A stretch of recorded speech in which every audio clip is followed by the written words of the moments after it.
Hi, Sarah Braunstein here from the Long Island Herald town here in Fancytown, New York.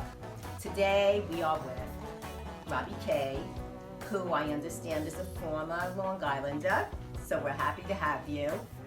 And I watched your last interview with Rose Clark, and you talked about high school and where you began to write songs and how your art played a part and all of that stuff. So I thought we'd pick up where you left off. We know you went to college in Georgia where you had a difficult time, but it was character building and life changing for you. So I thought it would be a good thing for you to tell us a little bit more about that experience and how it affected your art. Thank you, Sarah. It's good to be here. Thanks to the Long Island Herald. Going to college in Georgia and being somewhat of a social outcast, what I meant by character building was that I always would think about what's it like to be a social outcast, and it's interesting when I think about things then I become that and learn what that is, and I think the struggle is what teaches me empathy. It's much easier for me to have empathy having lived through something like that.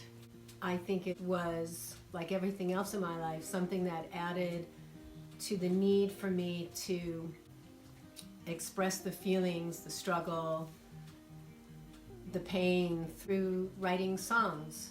I began, writing songs when I was 16, but when I was in college, my first time in Georgia, and mostly I played a lot of other people's music and sang and found joy, found an outlet in making music with some of the girls in school. I was still very lost and didn't know that I would be following the path of music seriously. I just knew that I needed to continue to let it out, and I chose to do that through music. Oh, it sounds so difficult. So tell me, did you ever feel like quitting? I mean, surely it was so hard down there. I'm just wondering. Oh, I definitely felt like quitting. I called my dad many times from the payphone on the floor of my dorm, saying I want to come home, I'm really unhappy. Each time he'd say to give it a little bit longer, and at one point wrote me a really beautiful philosophical letter about quitting and about seeing things through to the other side. Actually, when I first got to school, I went there for gymnastics, and when I was having such a hard time socially, I quit the team. So yeah, I absolutely thought about quitting. And in the end, I didn't. Well, I did. I quit the gymnastic team, but I didn't quit going to school. I stayed in school. So what were you expecting when you went to college? Why did you choose Georgia? And what did you expect when you got there?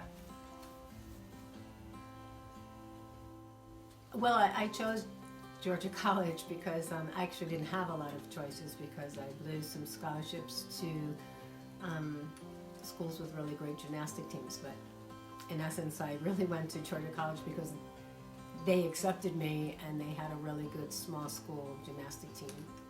I didn't really know what to expect. My parents, had just got divorced, and I knew that when I left the house I grew up in, it wouldn't be there when I came back. I just wanted to go far away as I could from New York because it was very painful. I didn't know. I really didn't know. I didn't know what major to claim.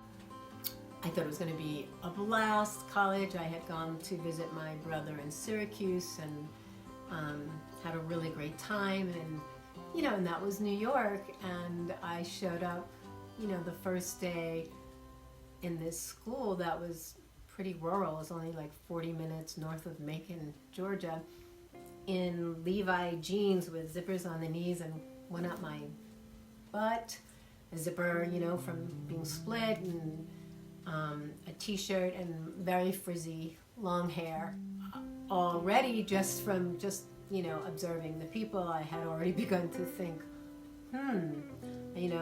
is much more conservative and different.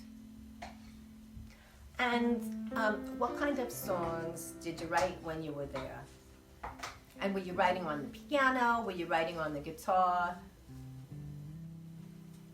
I really didn't do a lot of writing in my first year of college. I was too busy being reckless and making tons of mistakes and cutting school and partying and trying to find myself in this land of newness, of so different than being in New York. Did you have any fantasies about being a musician at that time or not? I remember drawing with a pencil this very detailed picture, and it was a picture of me on stage, barefoot, with a big band and stacks of Marshall amps and people in the audience and everything. And I'm not a drawer by any means, and I think also I was stoned a lot of the time that I was making this drawing, but I think that was also another way of trying to figure out and putting out there my dreams. I don't know how seriously at that point that I took it, but I know that I must have started to think about it, and then when I went back to school after the summer, I joined my first band, which was a country band.